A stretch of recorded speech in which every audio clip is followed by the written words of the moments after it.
पहिली मला गोष्ट सांगावीशी वाटते की अप्रगत विद्यार्थ्यांचा तास मी सुरू केलेला पाचवीचा, म्हणजे आम्ही सर्व सहकारी 10वीचे जादा तास सुरू केलेले गणित आणि इंग्रजीची.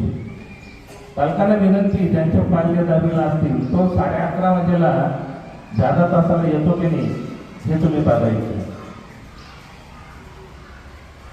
त्यानंतर सर्वात महत्त्वाचं म्हणजे विद्यार्थिनींसाठी आणि तक्रार पेटी ठेवलेली. नुसती विद्यार्थिनींसाठी नाही, विद्यार्थिनी दोघांसाठी. त्यांना सांगितलेलं आहे की जे तुम्हाला कसं वैयक्तिक आपसातले भांडण नाही, तर माझे सहकारी असतील किंवा गावातल्या शाळा सुटल्यानंतर तुम्हाला कोणाचा त्रास असेल, अशा मुलांचा बंदोबस्त करायचा असेल तर तो केला जाईल हे आश्वासन करण्यात येण्यासाठी काही तक्रार पेटी आहे. एक नाही, अशा अनेक योजना आहेत, अनेक गोष्टी ज्या संकल्पाच्या पुढे द्यायच्या आहेत, करायच्या आहेत. माझे सर्व शिक्षक सहकारी, शिक्षिका सहकारी अतिशय चांगले. जसं कुटुंबामध्ये आपण पाहतो की एखादा खूप निपुण असतो कामामध्ये, एखादा कमी निपुण असतो, तसं कदाचित असू शकतं. माझे सहकारी शिकवण्यामध्ये एखादा खूप तरबेज, एखादा खूप एक्स्ट्रा ऑर्डिनरी असेल आणि एखादा थोडाफार कमी असेल. कारण काही वेळेला ते नवीन असतात, काही वेळेला अनुभवाची कमतरता असते. त्यामुळे तसं न मानता त्या सर्वांकडे सकारात्मक दृष्टीने तुम्ही जाता. या पालक मेळाव्यामध्ये तुम्ही जेव्हा आम्हाला प्रश्न विचारणार आहात किंवा तुमचे जे प्रश्न आम्हाला तुम्ही समस्या सांगणार आहात, त्याच्याकडे आम्ही नकारात्मक न बघता सकारात्मक दृष्टीने बघू. जे चांगलं आहे ते सांगा. कारण शाळा म्हटली की शाळेमध्ये खरं म्हणजे सगळे भेदभाव, सगळ्या गोष्टी बाजूला ठेवून विद्यार्थी हित कसं साधताय, विद्यार्थ्यांसाठी काय करता येईल हे सांगणं तुम्ही अपेक्षित आहे. आम्ही तर प्रयत्न करतोय, तर तुम्ही सांगितलेल्या गोष्टी असं काही होणार नाही की त्या अशक्य आहे, आम्ही करणार नाही, या गोष्टीवर माझा विश्वास आहे. तुम्ही सांगितलेल्या गोष्टीला माझ्या सर्व शिक्षक शिक्षिका सहकारी 100% त्या कसोटीला उतरण्याचा आम्ही प्रयत्न करतो. हा शब्द तुम्हाला देतो, 100%. जे काही सकारात्मक असेल, आम्ही जे बोलू त्याची एवढी नकारात्मकता घेऊ नका, ते पण सकारात्मक बघा. तर आम्ही पण तुमच्या मुलांसंबंधी जे सांगू किंवा जे तुम्हाला वाटतं ते तुम्ही बोलता आहात, त्यात आम्ही बदल करण्याचा नक्की प्रयत्न करू. आणि दुसरी महत्त्वाची गोष्ट आहे, काल परवा तुम्ही जर पेपर पाहिला असेल, थोडीशी अतिशय मन विषण्ण करणारी गोष्ट होती. सम्राट भालेराव नावाचा विद्यार्थी, 10वीचा मुलगा फक्त, आणि तो रमीच्या आधी गेला आणि त्याने आत्महत्या केली. म्हणजे पालकांना विनंती आहे, मुलगा आमच्या ताब्यात 5 तास किंवा फार झालं 6 तास असतो, म्हणजे 18 ते 19 तास तो तुमच्या ताब्यात असतो. थोडंसं त्याच्याकडे लक्ष द्या, थोडंसं त्याच्याशी संवाद साधा. तुझं काय, तू पालक बऱ्याच वेळा कामाच्या निमित्ताने दिवसभर बाहेर असतात, दोष तुमचा नाही, मी पण पालक आहे. आई घरी असते, आई कामाच्या गरजेत असते, मुलाला आपला मोबाईल नाही मिळत, त्याला आई सोपी असते आणि आईच्या मोबाईलवरनं त्याने हा गेम खेळून स्वतःला कर्जात पडवून घेतलं आणि मग आता आपल्या आई वडिलांचं कसं होईल म्हणून त्याने आत्महत्या केली. ही मनाला हेलावणारी गोष्ट आहे. आता अलीकडची तरुण पिढी ही मोबाईलच्या खूप आहारी चाललेली. माझी ती एक विनंती आहे तुम्हाला, थोडंसं मुलांशी संवाद ठेवा, मुलांबरोबर बोला, मुलांचं मोबाईलमध्ये काय बघणं आहे, काय चाललंय ते बघा. मला वाटतं 1-2 ॲप सुद्धा आहेत मुलांसाठीचे, ते जर तुम्ही डाउनलोड केलं तर त्या ॲपच्या माध्यमातून मुलांना इतर काहीच बघताय तर काहीच करतात अभ्यासाव्यतिरिक्त. त्याची माहिती मी ग्रुपवर टाकेल तुम्हाला, याचा अवकाश आहे की ज्याच्यामुळे तुमच्या मुलांना कुठला गेम, कुठली गोष्ट खेळता येणार. तुम्ही कमांड दिल्याशिवाय, तुम्ही ऑर्डर केल्याशिवाय. विनंती एवढीच आहे, निदान आठवड्यात, निदान 15 दिवसात तुमच्या विद्यार्थ्या म्हणजे तुमच्या मुलाचं, तुमच्या मुलीचं स्वतः तुम्ही दप्तर काढा. आता हा प्रश्न विचारा साहजिक मनात पण येईल, मग तुम्ही काय करता. इथं 2000 मुलं आहेत. 2000 मध्ये आपण म्हटलं 1700 जरी हजर राहिले, 1800 जरी हजर राहिले, तर एवढ्या मुलांचे दप्तर तपासण्यात जर वेळ घालवला तर शिकवणं होणार नाही. इन्स्टंट ॲक्सिडेंटली अचानक आमचे क्रीडा शिक्षक जे आहेत ते दप्तर बघत असतात. आक्षेपार्ह सापडलं की आम्ही बोलत असतो. त्याचबरोबर तुमच्या मुलाची संगत कोणाबरोबर आहे, तो कोणाबरोबर राहतो, शाळा सुटल्यावर तो किती वेळाने येतो, या सगळ्याची थोडी अधूनमधून पण माहिती घ्यायची. हे आपल्याला त्यांना सांगायचं असतं. बरोबर आहे की नाही? आपण या सगळ्या वयातनं गेलो की नाही? महिला इकडे, दादा, सर्व विचार करा. आपण 8वी 9वी 10वीला असताना आपल्याला काही कळायचं का आपण काय करत होतो असं? आज आपण जी अपेक्षा करतो की मुलांनी सगळं सांगितलं पाहिजे, एकदम व्यवस्थित वागलं पाहिजे, काही चुकीचं पाऊल उचललं नाही पाहिजे, मुलांनी मुलींशी बोललं नाही पाहिजे, मुलींनी मुलांशी बोललं नाही पाहिजे. बरोबर आहे ना? माझं म्हणणं आहे की आपला काळ गेला. आता मुलांना मुलींना एकत्र राहून प्रोजेक्ट करायचे असतात. आपल्याला फक्त आपल्या मुलांना आपली मर्यादा काय आहे एवढंच समजून सांगायचं आहे. बरोबर आहे की नाही?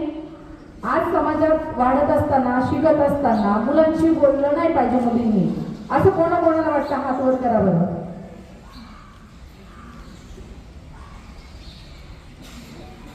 जर संवाद नाही साधला तर लक्षात येईल का? जे आता उद्या तुमची मुलं इंजिनिअरिंगला जातील, मेडिकल फील्डमध्ये जातील, प्रत्येक क्षेत्रामध्ये महिला आणि पुरुष सोबत खांद्याला खांदा लावून काम करत आहे. आणि याच्यामध्ये जर आपण म्हटलं तर तू मुलाशी बोलू नको, तू मुलीशी बोलू नको, तर चालेल का? नाही चालणार.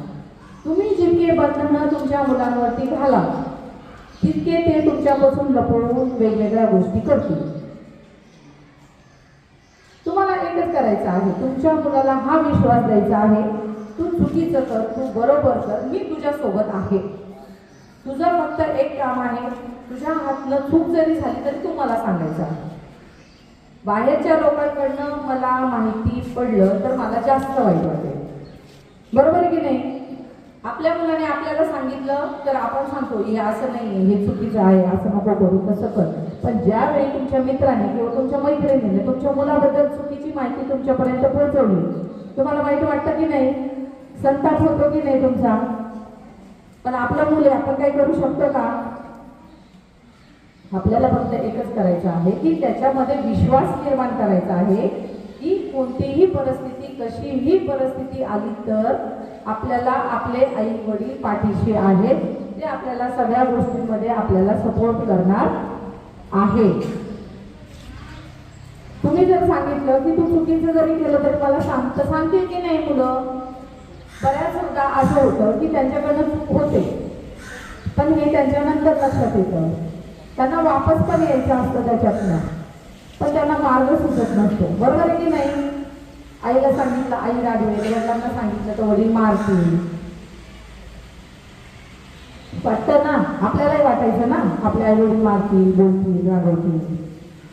तर आपल्याला हा विश्वास निर्माण करायचा आहे की तुम्ही जे कराल त्याच्यामध्ये आमचा पूर्ण सपोर्ट आहे, तुम्ही करा. तुमच्याकडनं करत असताना काही चूक झाली, अनावधानाने चुकीचं पाऊल उचललं गेलं तर आम्ही तुमच्यासोबत आहे, आम्ही त्यातनं तुम्हाला बाहेर काढू. पालक मेळावा म्हटला की आम्हाला उत्सुकता वाटते आणि त्या उत्सुकतेबद्दल सरांनी आधीच मत व्यक्त केली. एक उत्सुकता असते की आज आपले हे सभागृह पूर्ण झाले.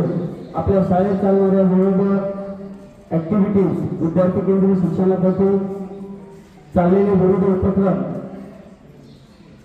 आणि त्या उपक्रमातून घडलेले खूप सारे विद्यार्थी यांची ओळख ही आमच्या पालकांना मिळेल. त्यांचा या शाळेवरती असलेला लोभ, प्रेम हे पुन्हा एकदा वाढेल. सोबतच त्या चर्चेतून, त्या मार्गदर्शनातून, एकमेकांच्या विचार विनिमयातून पुनश्च एकदा आमच्यासारख्या शिक्षकांना विद्यार्थ्यांचं ते काम करण्याची एक नवीन ऊर्जा मिळेल आणि त्या ऊर्जेतून पुन्हा एकदा चांगले विद्यार्थी विद्यालयातून घडून बाहेर पडतील ही आमची अपेक्षा असते. दुर्दैवानं पुनश्च एकदा आमची अपेक्षा कुठेतरी थोड करते, कारण आमचे पालकच शाळेत येत नाही. हे सरांनंतर पुन्हा एकदा मी त्याची गोष्ट व्यक्त करतो. सरांनी एक विजन तुमच्या पुढे मांडलं. सरांच्याबद्दल सांगतो की सरांचे वडील या शाळेत एक अतिशय कर्तव्य कठोर आणि विद्यार्थी प्रिय निर्णय घेणारे मुख्याध्यापक म्हणून या विद्यालयात सरांच्या वडिलांनी कामकाज केलेलं आहे. सरांनी या शाळेत शिक्षण घेतलेलं आहे आणि म्हणून या परिसराशी, शाळेशी सरांची एक नाळ जुळलेली आहे. सरांनी एक विजन तुमच्या पुढे मांडलं की विद्यार्थी केंद्रित शिक्षण. आपली शाळा याही आधी विद्यार्थी केंद्रित शिक्षण देतच होती, देतच राहणार आहे. फक्त व्यक्तीपर्यंत त्याच्यात भर पडली जाते, नाविन्यता येते आणि त्या नाविन्यतेतून या ठिकाणचा विकास, विद्यार्थ्यांच्या बाबतीत असलेला शैक्षणिक सामाजिक विकास घडवण्यासाठी आमच्यासारखे शिक्षक प्रयत्न करत असतात. या प्रयत्नांचाच एक भाग म्हणून, या विजनचाच एक भाग म्हणून तुम्हाला सांगायला मला आनंद वाटतो की मी स्वतः अनुभवलं. यावर्षी साधारण एप्रिल आणि मे या महिन्यांमध्ये काही पालकांना माहिती सुद्धा असेल की मी या वणीच्या परिसरातील गावागावात फिरलो. आमच्या माझ्यासोबत गौरवसर होते. अनेक घरांमध्ये गेलो, वाडी रस्त्यांवर गेलो, पालकांशी संवाद साधला. सगळ्या पालकांचं एकच मत होतं, त्यांच्या मुलाबद्दलचं स्वप्न मात्र अचाट होतं, अफाट होतं की माझी मुलगी शिकली पाहिजे, माझा मुलगा शिकला पाहिजे. सर यासाठी काय करता येईल, यासाठी काय करता येईल. तर पालकांचा हा जो विचार आहे, पालकांची ही जी स्वप्न आहेत आपल्या मुलाबद्दलची, मुलीबद्दलची, ही स्वप्न पूर्ण करण्याची जबाबदारी कुठेतरी आपली आहे. आणि ही जबाबदारी पूर्ण करत असताना आपल्याला या कामकाजामध्ये विविध प्रकारची कौशल्य असतील, विविध प्रकारचे काही उपक्रम असतील, हे राबवणं येत आहे. आणि त्या दृष्टीने आमचं कामकाज या जूनपासून सुरू झालेलं आहे. अनेक उपक्रम आपल्या शाळेत सुरू झाले. सरांनी त्याची थोडक्यात माहिती त्याच्या दृष्टीने विचार करता आपल्या विद्यालयामध्ये अनेक चांगले उपक्रम हे राबवले जातात, त्याविषयी मी थोडक्यात तुम्हाला माहिती देणार आहे. जसे यावर्षी इयत्ता 5वी ते 7वी साठी मोफत प्रवेश दिलेला आहे.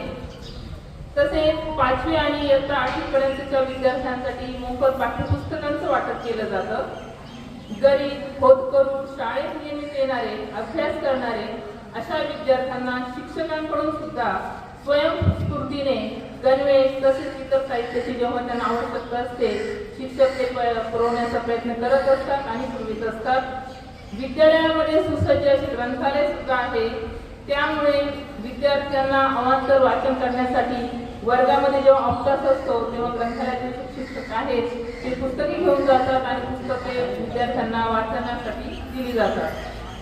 आर्थिकदृष्ट्या दुर्बल असलेल्या मुलींना सायकल वाटप केले जाते। तसेच ज्या मुली जास्त अंतरावरून आणि बसने येतात त्या मुलींसाठी मोफत बस पास योजना सुद्धा आहे। त्यांना शाळेमधूनच पास वाटप आणि फॉर्म वाटप पास वाटप सर्व ती कामं केली जातात। ती कामं मीच करत असते बस पास वाटण्याचं। तसेच आपल्या विद्यालयामध्ये यावर्षी अटल लॅब यासाठी परीक्षा देणे सुरू आहे आणि या परीक्षेसाठी म्हणजे याची तयारी सुरू आहे। जर ही अटल लॅब ह्या परीक्षेमध्ये आपल्या विद्यालयाची निवड झाली तर 40 लाख पर्यंतचं शैक्षणिक साहित्य विद्यालयाला मिळू शकते आणि यासाठी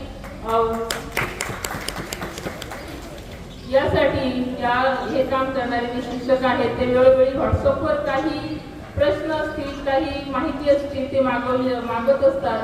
ती माहिती काही प्रश्न हे विद्यार्थ्यांनी सोडवायचे आहेत। तसेच काही पालकांनी सुद्धा त्याच्यामध्ये सहभाग हा घ्यायचा आहे। विद्यालयामध्ये विद्यार्थ्यांना शुद्ध पाणी मिळावे यासाठी वॉटर फिल्टरची व्यवस्था आहे। तसेच किडेजी कंपनीकडून शाळेला विज्ञान साहित्यही देण्यात आले आहे। हे साहित्य 3 लाख रुपयांचे आहे। शैक्षणिक साहित्य आहे।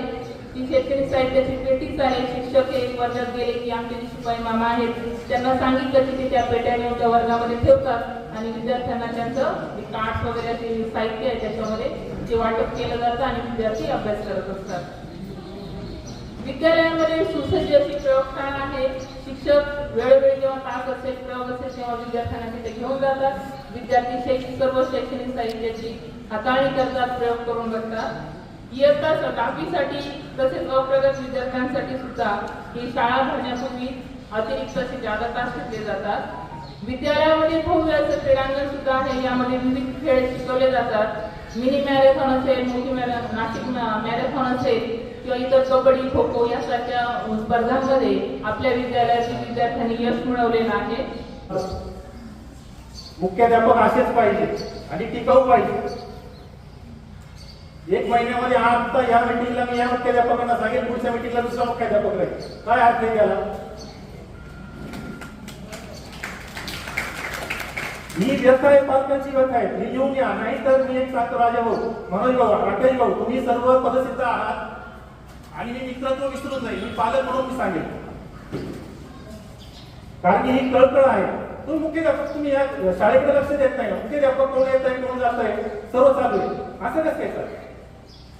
जेव्हा मला सरांचं कळलेलं आहे आल्यापासून प्रशासन काय आहे मला आवडलेलं आहे की असं प्रशासनाची गरज आहे आणि चांगल्या गोष्टी जेव्हा होतात तेव्हा त्याला विरोध होतो।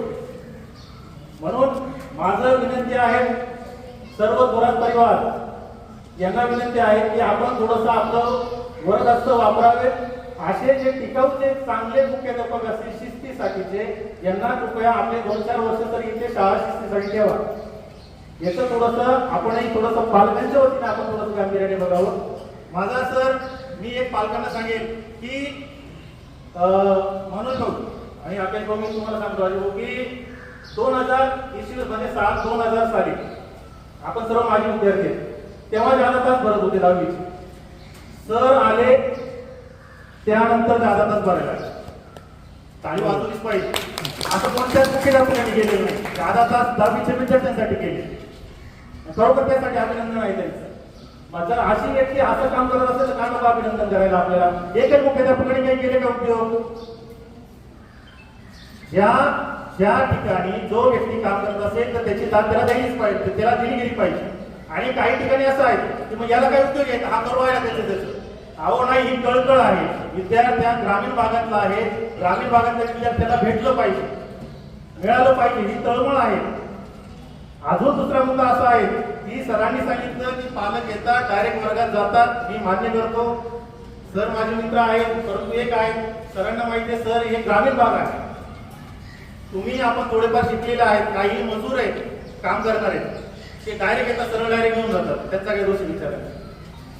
त्यांना काय वाटतं माझ्या पोराच्या वर्गात सरळ निघून जाऊ आणि तिथे जाऊन बोलावं। मान्य हा प्रोटोकॉल शाळेचा आहे, शाळेचा म्हणून मी सुद्धा मान्य करेन। परंतु जर एखादा मूल मजूर गरीब आला तो डायरेक्ट माझ्या पाल्याला मला भेटायचे, तो शाळेचा प्रोटोकॉल बघत कसं काय त्याच्या पाल्याकडे बघेल तो? म्हणजे ह्या गोष्टी आहेत, मान्य शाळेचा प्रोटोकॉल आहे, सगळ्या ह्या गोष्टी आहेत, परंतु तुमच्याही म्हणजे पालक म्हणून त्या पालकांच्याही काही समस्या असतात, त्या समस्यांची जाणीव सुद्धा आपण करून घेतली पाहिजे. सर, महत्वाचं एक असं आहे की मी आता मुद्द्यांकडे येतो. आताशी माझे मुद्दे सुरू झाले, आता सुरू झाले. आताचे मी थोडंसं फंडामेंटल बोलून घेतो की मागच्या वर्षी मी सांगणार होतो सर, माझं एक खंत अशी वाटते, त्यावर तुम्ही कामकाज करत असाल किंवा करावं ही अपेक्षा आहे. जे शिक्षक परमनंट आहेत त्याच शिक्षकांना शाळेची महत्वाच्या सर्व जबाबदाऱ्या देण्यात याव्या. जे शिक्षक CHP वर आहेत, जे फिक्स पेवर असतील, त्यांना मोठ्या प्रमाणावर मोठ्या जबाबदाऱ्या देण्यात येऊ नये. जर तुम्हाला आवश्यकता वाटली तर पालकांच्या वतीने आम्ही अर्ज करून तुम्हाला विनंती अर्ज आम्ही देऊ आणि ते देण्याचा माझा मानस आहे. कारण की मला जाणवतंय वर्ग शिक्षकांचं पद काही फिक्स बेंचच्या लोकांना आहे, असं का? मग परमनंट लोकांना असं का? म्हणजे माझं असं म्हणणं आहे, मी यावर काही बोलत नाही, त्यावर शालेय प्रशासनाने बघावं. माझा अजून एक विनंती असं आहे की 5वी ते 7वीचे जे विद्यार्थी आहेत त्यांचं जर सत्र सर की म्हणजे शालेय व्यवस्थापनाचा नियम असा आहे की 5वी ते 7वीची 9 वाजेपासून शाळा असतात. आता ठीक आहे, शाळेचं वस्तीचं काम चालू झालंय हे कळालं, मी आल्यानंतर बघितलंय. तर 5वी ते 7वी जर दुपार सत्र करता आलं लहान मुलांसाठी, म्हणजे दुपारचं सत्र 12:30 आणि 8वी 9वी 10वीचं सकाळचं सत्र करता आलं. याच्यामुळे कारण असं आहे, 8वी 9वी 10वीची मुलं मॅच्युअर असतात. आता पाणी पावसाचे दिवस आहेत, त्यानंतर उन्हाळा आपले हिवाळ्याचे दिवस चालू होते, रात्र जास्त असते, उजेड कमी असतो, खेड्यापाड्यावर मुलं येतात, त्यांना मी स्वतः बघतो 6 वाजेला 6:15 गाड्या घेऊन तिथे म्हणजे त्या बसची वाट बघतात अंधारामध्ये, पाण्या पावसाच्या दिवसामध्ये वाट बघतात ते. तर शालेय त्याची कमीत कमी 1 दिवसाआड स्वच्छता होईल, 1 दिवसाआड स्वच्छता होईल याकडे आपण लक्ष द्यावे किंवा लक्ष द्यावे. तुम्ही ज्या ज्या गोष्टी सांगितल्या त्या सर्व गोष्टींचा परामर्श मी घेतो. 2 मिनिटं तुमच्या जाती. तुम्ही सांगितलं की टाइम टेबल, मी मगाशीच बोललो होतो की इथे काय झालं ते मला बोलायचं नव्हतं, पण आता तुम्ही प्रश्न उपस्थित केल्यामुळे मी बोलतो. इथे गेले 2 वर्ष 3 वर्ष टाइम टेबल बदललेलं नव्हतं, ते मी बदललं. पण हे बोलणं म्हणजे माझ्यातला अहंकाराला मी जागा करणं असं मला वाटतं. मला प्रवीण नानांनी बोलवून सांगितलं की सर टाइम टेबल मध्ये बदल करा, आणि मला आनंद होतो तुम्हाला सांगायला. माझ्याकडे MPhil लेडीज आहेत, ह्या उभ्या निकम मॅडम ज्या ज्यांचं भाषण केलं, MPhil MPhil शिक्षिका स्टाफवर सापडत नाही, उच्च शिक्षित आहे, तुम्हाला माहितीच आहे.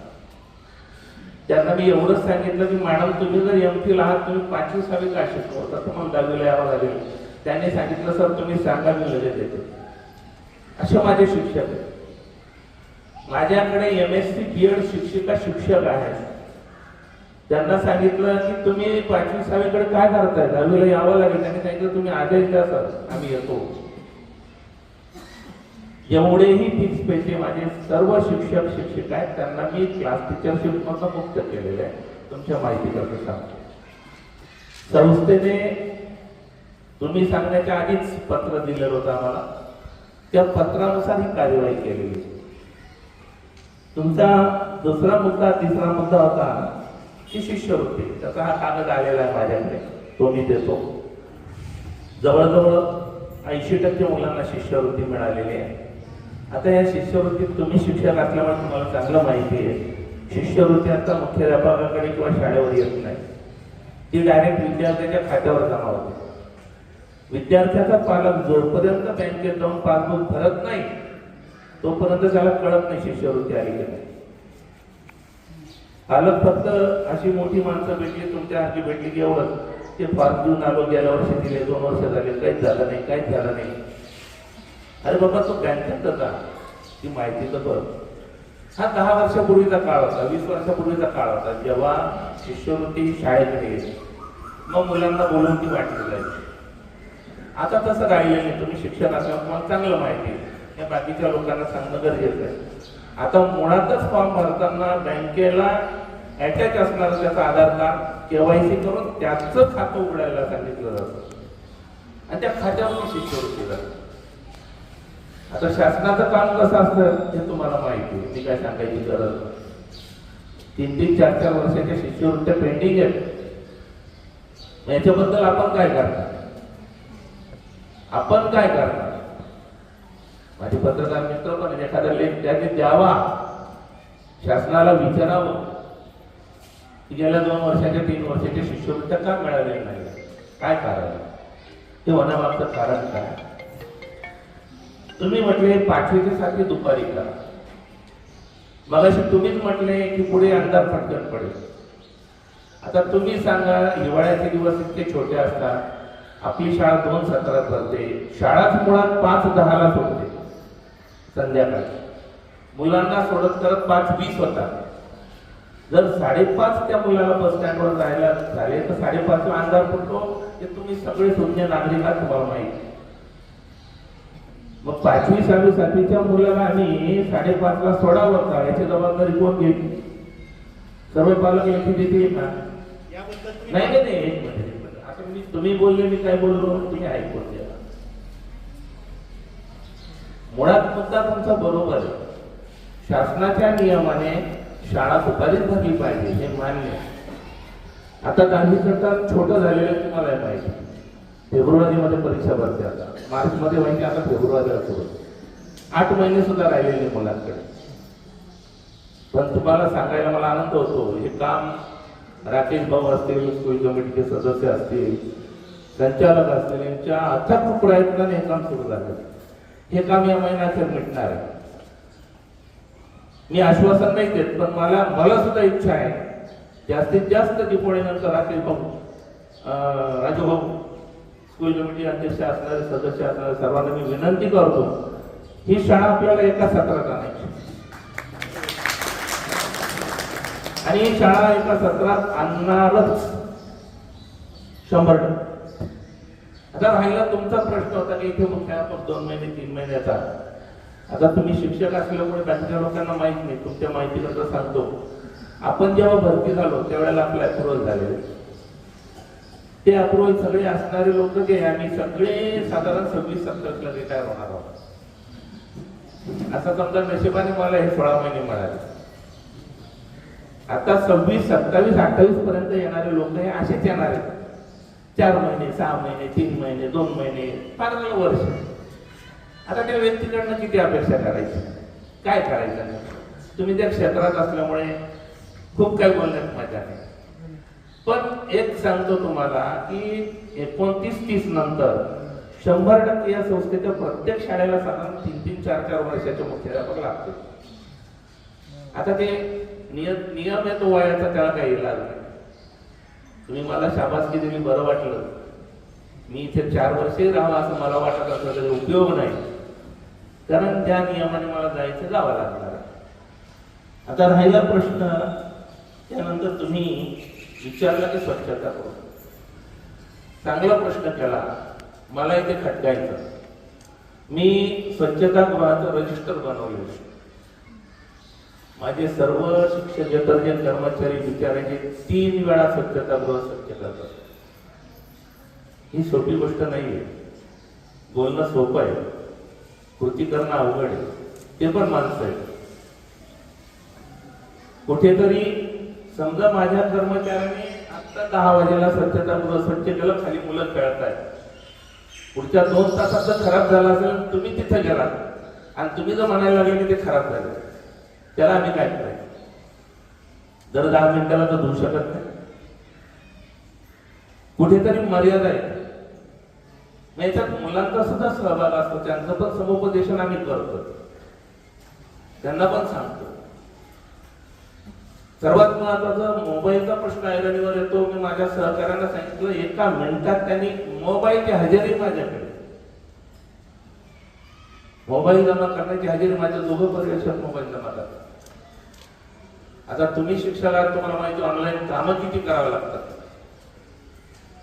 सकाळचं ठीक आहे, 12 वाजेला सुटली मी 12:30ला लोकांना सोडून देतो, 1:30-2 वाजेला लोक घरी जातात, ऑनलाईन कामं करू शकतात. पण माझ्या दुपारच्या लोकांनी काय करायचं? ते 10 वाजेला निघतात, 11 वाजेला शाळेत येतात, 11:30ला तास देतात, 12 पासून शाळा सुरू होते, 5:30 वाजेला मी त्यांच्या हातामध्ये मस्टर देतो आणि मग ते घरी पोहोचतात. वाजतात 7. पुरुष ठीक आहे, ते जातील हातपाय धुतील जेवायला बसतात. महिलांनी काय केलं? माझ्या ह्या भगिनींनी घरी जाऊन स्वयंपाक करायचा आहे, निघताना पासून डोक्यात प्रश्न आहे, काय बनवायचं, काय करायचं, एवढं करून सगळ्यांचे मन राखून आणि मग त्या माझ्या भगिनीने ऑनलाईन काम करायचं कधी? काल शेवटी मी नानांशी बोललो, राकेश भाऊ फोन केला, म्हटलं नाना एवढी एक सवलत द्यावी लागेल. नाना म्हणजे मी नाही देणार, तुम्ही बघा. शेवटी मी डेअरिंग केली काल आणि यांच्याकडनं लेखी घेतल्यानं सांगितलं माझ्या सहकाऱ्यांना की तुम्ही मला वर्गात मोबाईलचा थोडा जरी वापर करताना दिसले या आवारात कुठेही, तुम्ही फक्त तुमचा ऑफ तास असेल तेव्हा आणि मधल्या सुट्टीत तेही स्टाफ रूम मध्ये बसून तुमचं ऑनलाईन काम करायचं. याच्या पलीकडे जर मला दिसला तर मी कुणालाही माफ करणार नाही. तुमच्या माहितीला आज या पालक मेळाव्यानिमित्त तुपे सरांनी भरपूर काही सूचना केलेल्या आहेत आणि त्या काही योग्य पण आहेत, आपल्याला थोडी गरज पण आहे. तर ते जसं बोलले की वर्ग शिक्षक काही कॅपेबल नसतील, काही ते आल्यानं शंका या पाटील सरांनी काढली. सर प्रवीण नानांचा मला पण फोन आला होता की असं असं आपल्याला करावं लागेल. सर म्हटलं, त्यांना मी एक शंका पण विचारली, 1-2 शिक्षक थोडे वशिल्याचे होते, सर तुम्ही करता येईल का, करता येईल का असं विचारलं. सर मला नाही बोलले, आपल्याला नियम सर्वांना सारखा करावा लागेल राखील गोवन. म्हटलं ठीक आहे सर, जो तुमचं संस्थेचं काय बसल असेल तसं करा. त्यांनी तो नियम चेंज केला आणि त्या निर्णयाचं सर्वीकडून स्वागत झालं. पालकांना विनंती आहे, जरा बसा ना, 5 मिनिटात संपणार आहे सगळं.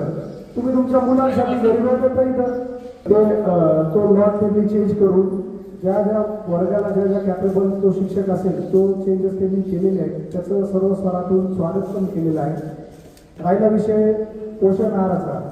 पोषण आहाराचं सर, पोषण आहार तसं उत्कृष्ट बनवता, पण जी डिश तुम्ही म्हणता मुख्याध्यापक कार्यालयात जाते ती त्यांच्यासाठी जात नाही, ती ठेवावं लागते 2 दिवस आपल्याला.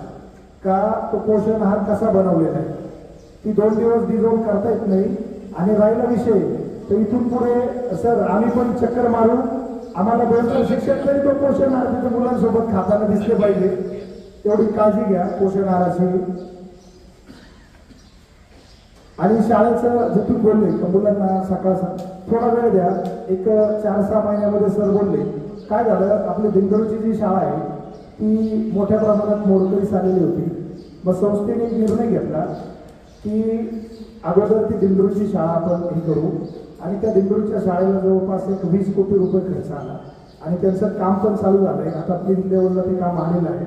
त्याच्यामुळे काय झालं, सरचिटणीस साहेबांशी संपत अण्णा असतील, मी असेल, राजा भाऊ असतील, आम्ही एकदा जाऊन भेटून आलो.